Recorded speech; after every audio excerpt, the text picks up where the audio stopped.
Estamos iniciando mais um programa Palavra Ética, aqui na TVC BH, a TV comunitária de Belo Horizonte.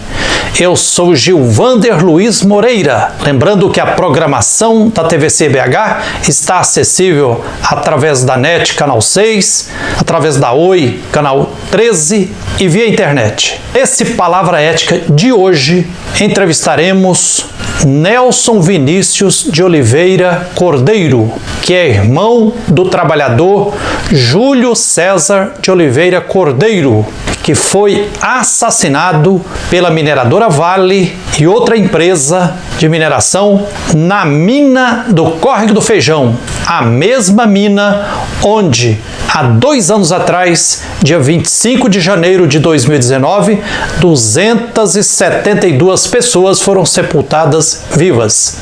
Preste atenção.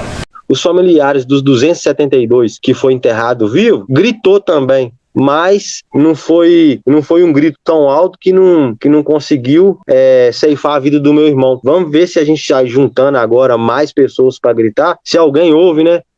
Está no ar, Grito dos Atingidos com Frei Gilvander, o programa que acolhe, ecoa e amplia os clamores e as reivindicações justas, legítimas e necessárias de todo o povo atingido pelos crimes socioambientais causados pela mineradora Vale com a cumplicidade do Estado.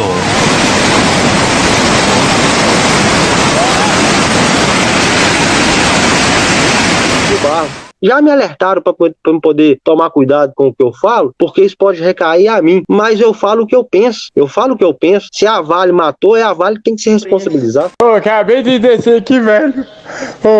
Os treinos da Vale lá tá começando tudo de novo, gente. Tá tudo começando, caiu o resto da cavadeira aqui agora, velho. Eu tô passando mal, velho. Vai ter ambulância, tá cheio de ambulância aqui já, velho. Não tô aguentando mais, não. Acabei de descer aqui, velho. Os treinos da Vale lá tá começando tudo de novo, gente. Tá tudo começando, caiu o resto da cavadeira aqui agora, velho. Eu tô... rapaz, que foi feio, ó. Dá nem pra ver a máquina. Dá nem pra ver a máquina. Olha o barranco caindo lá, velho. Gente, vai quando chega... Ele tá aqui cedendo, ele tá cedendo ainda. Chega a hora do cara, que você já saiu, olha o tamanho do lugar, onde foi que tá aí. Que não vai usar aqui. Qualquer hora vai fazer. Esse movimento quando ele... Essa aqui é de quem?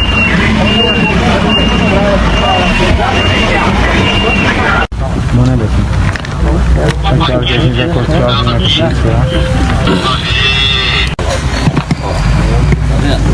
Que não vai usar aqui. Qualquer hora vai fazer. Exatamente. No quarto evangelho da Bíblia diz que a verdade nos liberta e a mentira oprime e mata. Então, assim, a gente, para ser humano e ter dignidade, a gente tem que dizer a verdade. Até porque, conforme eu conversava com sua querida mamãe, Dona Vera, ontem, dizer, olha, nós temos uma santa obrigação de lutar por justiça, porque se não vier justiça, como a Vale já matou 272 pessoas há 2 anos atrás, dia 25 de janeiro de 2019, e matou Júlio César dia 18 de dezembro de 2020, e alguns dias depois, essa tenda lá desabou, quase matou um outro trabalhador também, que ele pulou da máquina e saiu correndo, o trem desabando em cima dele. Se nada for mudado, é possível que daqui a pouco o Júlio César não seja o último a morrer, que outros trabalhadores também possam ter o mesmo destino. Não é por aí? É por aí mesmo. Se a gente não gritar, a gente não vai conseguir fazer com que outra família chore. Porque a sensação mais ruim que eu já tive até hoje na minha vida foi de receber uma ligação falando que meu irmão foi e não volta mais, e de reconhecer o corpo dele no IML. Que eu não consigo dormir e não pensar no meu irmão, de ver ele na gaveta do IML. Então, se a gente puder brigar, se a gente puder gritar, se a gente puder alertar para que ninguém mais passe por isso, essa é a nossa obrigação. A gente tem a obrigação, esse dever de fazer, entendeu? Agora, se a Vale vai cumprir ou não, aí já é uma outra história. A Vale é poderosa, ela consegue comprar, né, a gente vai gritar. O que a gente puder fazer, a gente vai gritar, e eu enquanto eu tiver voz, eu vou falar. Vamos ver se vai surtir algum efeito, né? Porque os familiares dos 272 que foi enterrado vivo, gritou também, mas não foi um grito tão alto que não conseguiu ceifar a vida do meu irmão. Vamos ver se a gente está juntando agora mais pessoas para gritar, se alguém ouve, né?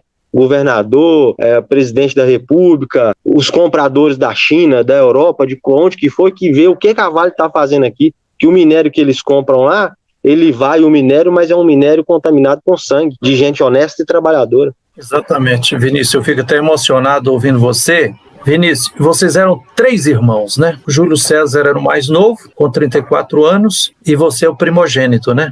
Isso. E o Júlio César partiu deixando a Ariane, a esposa, pelo que sua mamãe me disse ontem. Parece que eles namoraram uns 10 anos, aí depois já com 5 anos de matrimônio. Inclusive, ele fez até que ter que fazer tratamento para conseguir ter a filha Ana Carolina, e que ele deixou órfã com apenas 4 meses. Né? Quer dizer, seria o primeiro Natal. Imagino que era o grande sonho dele ter uma filha, né? Seria o primeiro Natal que ele ia passar com a Ana Carolina no colo, nos braços, né? Você sendo o irmão mais velho, e eu também sou o irmão mais velho, nós somos 2 irmãos, 2 irmãs. E eu sempre, como sendo assim o irmão mais velho, me sinto mais responsável por toda a família. O que você gostaria de dizer nesse sentido? Você sente agora uma responsabilidade maior sobre a família que recai sobre os seus ombros? Você, conhecendo profundamente o seu irmão mais novo, Júlio César, o que você acha que levou ele a correr esse risco? Frei, eu já vou dizer... Você recebeu um áudio aí de um colega dele alertando que o trem era de alto risco. Acho que a sociedade precisa ficar sabendo assim também o que ele... por que ele não disse não para ir trabalhar nesse local altamente arriscado? Na primeira pergunta que o senhor fez, eu creio que Deus deu para o meu irmão um período aqui na Terra e falou assim: meu filho, agora você vem que eu quero ser do meu lado. Então a Carolzinha ganhou, ela não vai ter o pai dela aqui, né? Mas ela ganhou mais 4 pais, mais 5 pais, que é eu e o Daniel, que é meu irmão, meu pai, o irmão da Ariana e o pai da Ariana. Então a Vale não vai conseguir com que essa menina cresça sem um pai. A gente vai fazer o papel de pai para ela. A gente vai fazer o que for possível para essa menina ser feliz e ter uma boa lembrança do pai dela. Meu irmão, ele tinha 3 meses que ele estava nessa empresa, mas me parece que ele estava operando, já tinha um pouco mais de 1 mês e meio, quase 2 meses. Ele ficou um período trabalhando com o caminhão.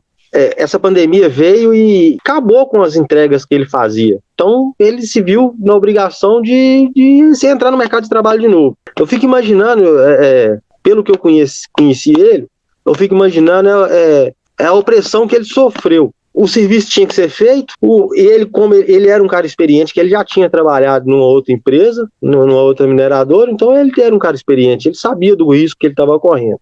E o encarregado dele falou: senhor César, que é o jeito que a gente chamava ele, né? A gente da família, a gente chama ele de César. Você tem que fazer aquele trabalho lá. Aí deve ter passado pela cabeça dele que, poxa, aquele lugar ali é um lugar perigoso, um lugar, assim, de extremo perigo. Mas eu tenho 1 mês que eu tô nesse trabalho, eu preciso de dar uma condição para minha família, para minha filha, até para poder ter um Natal digno com ela, para fazer um jantar, para poder...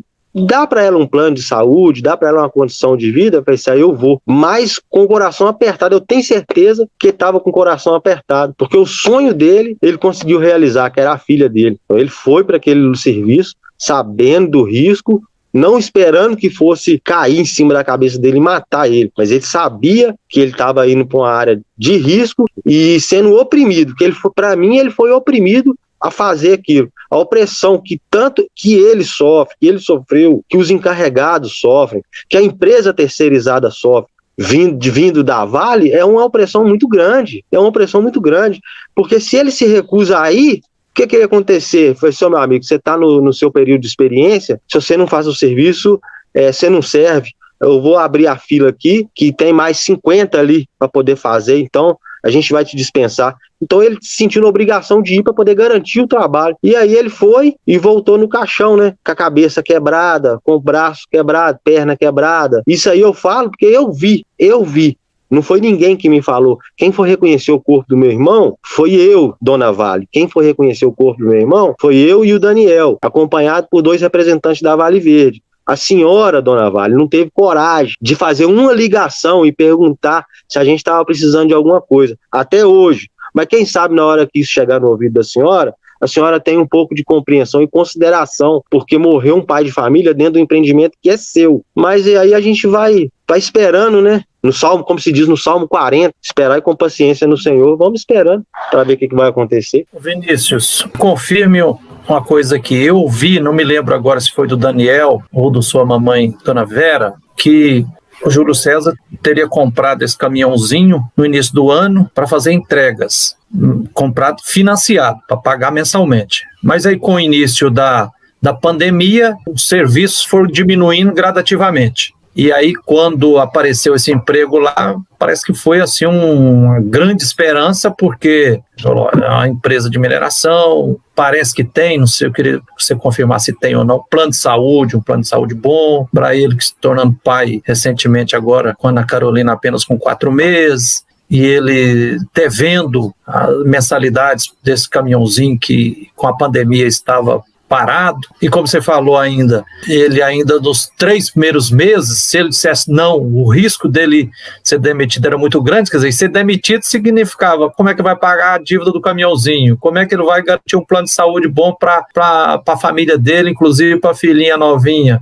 É, mais ou menos isso mesmo, ele tem esse caminhãozinho, e comprou esse caminhão à prestação para poder trabalhar, porque ele não queria mais trabalhar para ninguém, ele queria ter o próprio negócio dele, e de princípio deu certo, ele estava trabalhando, pagando a prestação do caminhão, conseguindo dar um conforto para a família dele, mas aí veio a pandemia e ele não conseguiu mais, porque as entregas caíram demais, ele não estava conseguindo pagar a prestação do caminhão e dar o conforto para a família dele. Quando surgiu esse emprego, essa oportunidade de emprego, foi o que ele falou assim, ó, graças a Deus, eu vou trabalhar aqui por um período, vou quitar minhas dívidas, vou pagar meu caminhão, depois que eu pagar tudo, eu vendo tudo que eu tenho, vou comprar uma reta escavadeira para mim e vou trabalhar para mim. O sonho dele era para trabalhar para ele, entendeu? E em questão de plano de saúde, o plano de saúde é para ele e para a filha. Me parece que o plano de saúde nem é para a esposa dele. Não sei se agora a Vale Verde ou junto com a Vale, se eles vão, né, se sensibilizar e incluir a menina, a esposa dele no plano de saúde. Mas foi isso que aconteceu. Ele comprou esse caminhão na intenção de não trabalhar mais para ninguém, dar o conforto para a família dele. Mas a pandemia veio e destruiu tudo, né? Destruiu muitas famílias, né? Que perdeu o ente querido com essa doença. E obrigou meu irmão a voltar para essa área de mineração, que é uma área muito ingrata, né? Muito perigosa.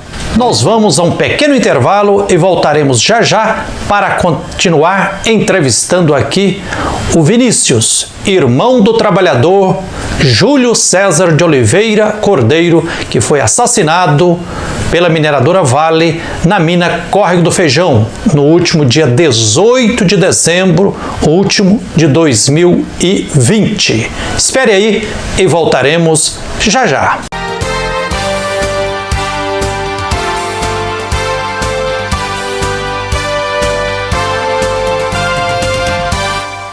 2755.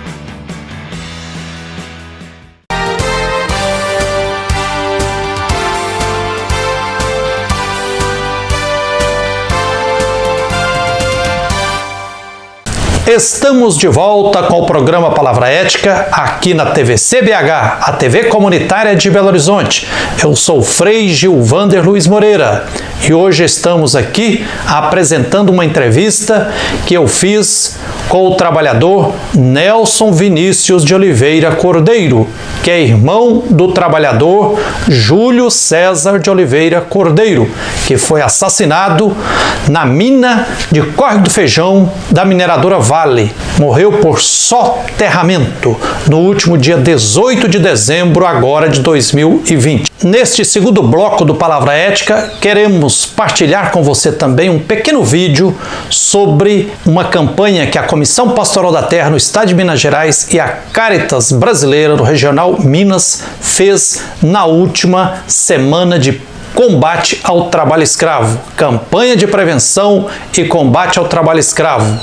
Preste atenção. Aquilo ali para mim foi um crime e esse crime tem nome. Para mim, o criminoso é a Vale e a cor é a verde, manchada de sangue, e o vermelho do barro. Olá, eu sou Frei Gilvander Luiz Moreira, da Comissão Pastoral da Terra, e hoje tenho a alegria e a responsabilidade de entrevistar o nosso irmão Nelson Vinícius de Oliveira Cordeiro, que é irmão do Júlio César de Oliveira Cordeiro, que foi covardemente assassinado pela mineradora Vale S.A. em Córrego do Feijão, na mesma mina que há quase 2 anos atrás, dia 25 de janeiro de 2019, a mineradora Vale, lá com a cumplicidade do Estado, sepultou vivo 272 trabalhadores e trabalhadoras. E parece que não aprendeu nada com a história. Então, primeiro, Nelson, quero aqui em nome da Comissão Pastoral da Terra, em comunhão também com o bispo Dom Vicente Ferreira, que é o bispo da região de Brumadinho, né, que ficou também muito indignado. Quero aqui, meu irmão, expressar a nossa solidariedade, né? Desde a tarde do dia 18 de dezembro último de 2020, quando seu irmão Júlio César morreu soterrado por um desabamento de um talude na mina de Córrego do Feijão. Frei, primeiramente, boa tarde. Eu queria agradecer o senhor aí, acolheu a gente de forma muito amorosa. A gente não pode se calar em relação aos crimes que a Vale vem cometendo ao decorrer dos anos, né? Ela está destruindo montanhas, rios, acabando matando, né, gente, pessoas pela ganância do dinheiro, o poder. E se a gente, num primeiro momento, eu não queria falar não, mas se eu me calar, ela vai continuar fazendo isso. Eu não tenho nada que eu vou fazer que vai trazer meu irmão de volta. Mas se eu falar, e se eu brigar, e se eu gritar, talvez eu consiga evitar que mais uma família chore, entendeu? Que mais um irmão tenha que ir reconhecer o corpo do seu irmão no IML, todo machucado, e não ter o apoio de ninguém, entendeu? O único apoio que nós tivemos no dia foi da empresa que ele trabalha, que é a Vale Verde, que apoiou a gente no que é a obrigação dela, mas depois, né, para a Vale é mais uma matrícula que se foi, e vamos continuar minerando, e vocês sabem que é um serviço de risco, e que da mesma forma que o Júlio César se foi, vocês também correm o risco de não voltar, e vamos continuar trabalhando. Então por isso que eu resolvi falar, e tô nessa luta, eu vou travar essa luta aí até eu conseguir, né, achar um responsável, né, porque a gente já sabe o nome dela, que é Vale, e a cor que ela representa, né, que é o verde, mas que é um verde que se mistura com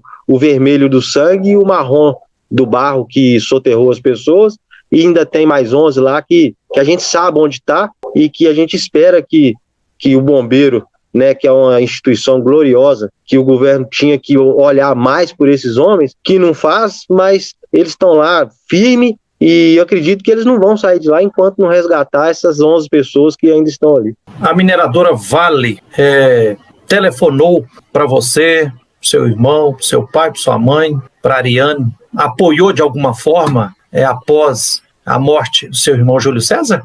Ô Frei, quem teve a hombridade de vir para poder dar a nós a notícia que o meu irmão tinha falecido foi a empresa que ele trabalhava, a Vale Verde. Ela cumpriu com a obrigação dela, até no primeiro momento, que foi de dar a notícia que meu irmão estava morto e sepultar ele. E eu vou falar por mim, e pela minha mãe e pelo meu pai. Eu não recebi ligação de ninguém, principalmente da Vale, que é a dona do empreendimento. Ela não entrou em contato com ninguém. O que ela faz é soltar a nota na internet, falar que está apoiando a empresa. Mas que apoio é esse? A empresa não precisa de apoio, não. Quem precisa de apoio é os familiares do meu irmão, que hoje ele não está aqui, que a gente, no dia 18 ele faleceu, no dia 25 foi a missa de 7º dia dele, o Natal que a gente tinha, a gente passou na igreja na missa de 7º dia dele. Final de ano, dia 1º ano novo, ficou cada um num canto, porque a gente não quis se reunir, porque quando a gente está todo mundo reunido, A gente vê que está faltando alguém. Meu irmão não está aqui, então a gente preferiu não se unir.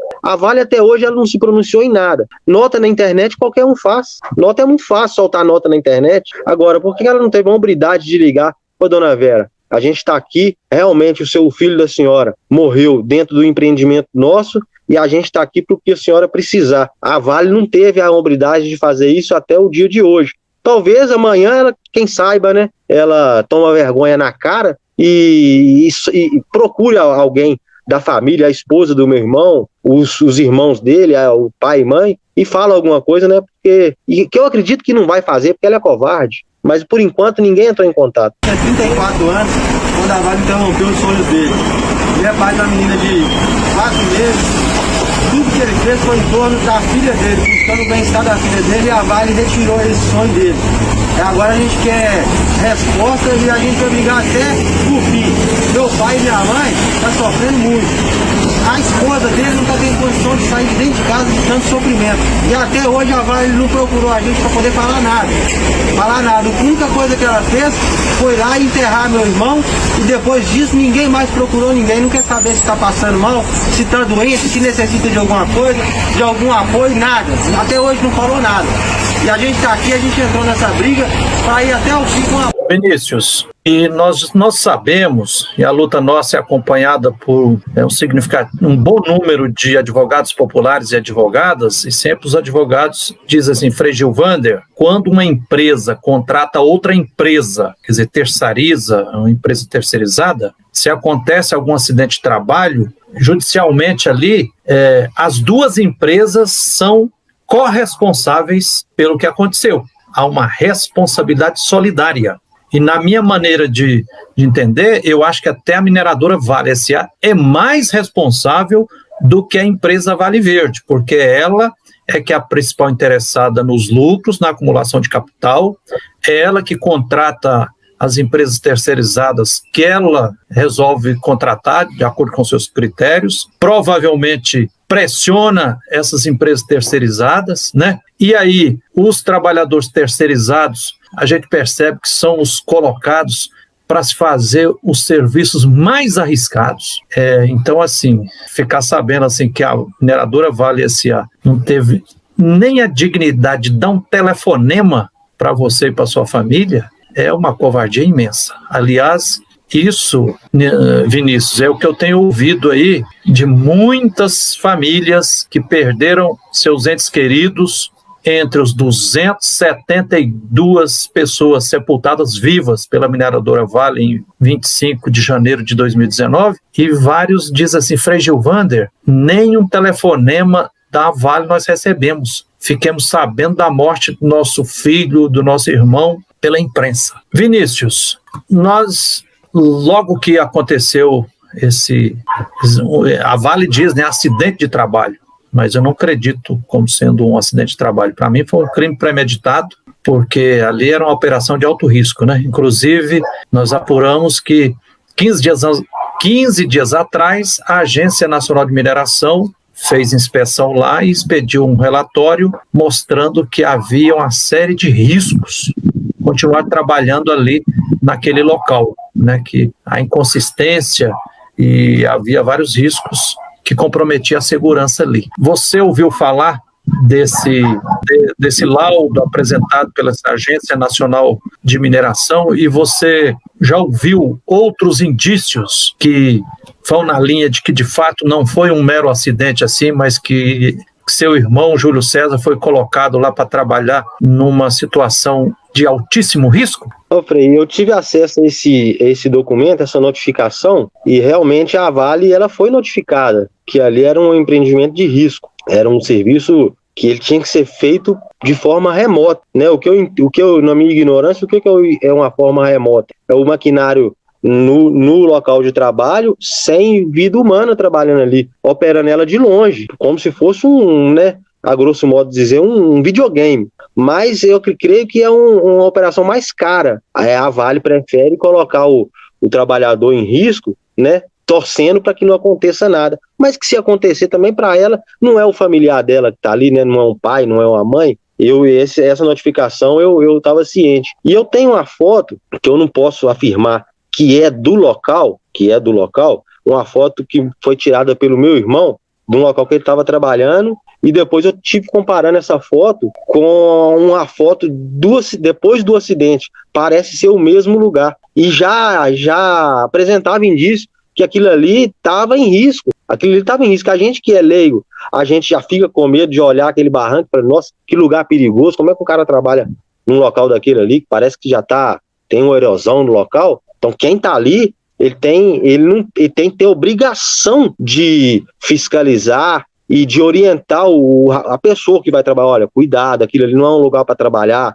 E se não é um lugar para trabalhar, nem devia ter ninguém lá, entendeu? Então, assim, a Vale, ela vai continuar a matar. Se a gente não brigar, se a gente não gritar, a Vale vai continuar a matar. Uma semana depois que aconteceu isso com o meu irmão, da Vale ter matado o meu irmão, desmoronou uma tenda onde que os guerreiros do bombeiro estão trabalhando, e teve um rapaz que quase morreu. E se tivesse uma equipe com 50 homens do corpo de bombeiro ali, ia morrer, e aí? O que ia acontecer? A Vale ia fazer o que ela continua fazendo, que é construindo presídio, né, entregando uma coisinha aqui, outra coisinha ali para o governo, para poder, como se dá um cala-boca para o governo. Creio que quem está no poder devia olhar para isso, pensar nisso, porque a vida humana, ela, quando ela é tirada, ela não tem dinheiro que pague.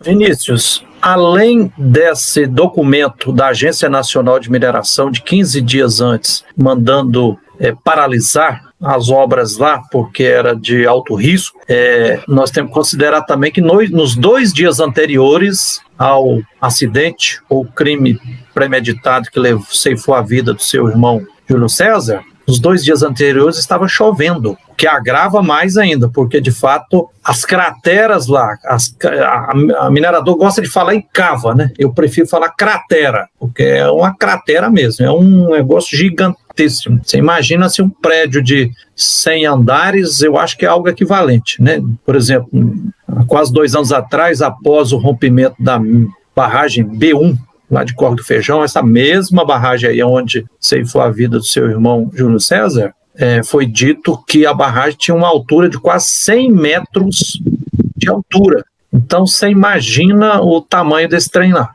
E aí, claro, com chuva, aumenta o risco, o local fica mais arriscado ainda, né? Vinícius, você ouviu falar que alguns outros trabalhadores, companheiros lá do Júlio César, teriam alertado para esse risco que era trabalhar ali? Ouvi sim, inclusive um áudio de um rapaz falando, desesperado, né? Eu alertei o pessoal da liderança, eu alertei os coordenadores, tava todo mundo sabendo, ali não tinha condição de trabalhar, choveu demais, o pessoal, eles sabiam que ali não tinha condição de trabalhar. A erosão que estava lá é uma erosão já antiga, que foi potencializada com as chuvas que deram 2 dias antes, entendeu? Como que coloca um cara para trabalhar ali, sabendo que aquilo está prestes a desmoronar? Então, no meu ponto de vista, aquilo ali para mim foi um crime, e esse crime tem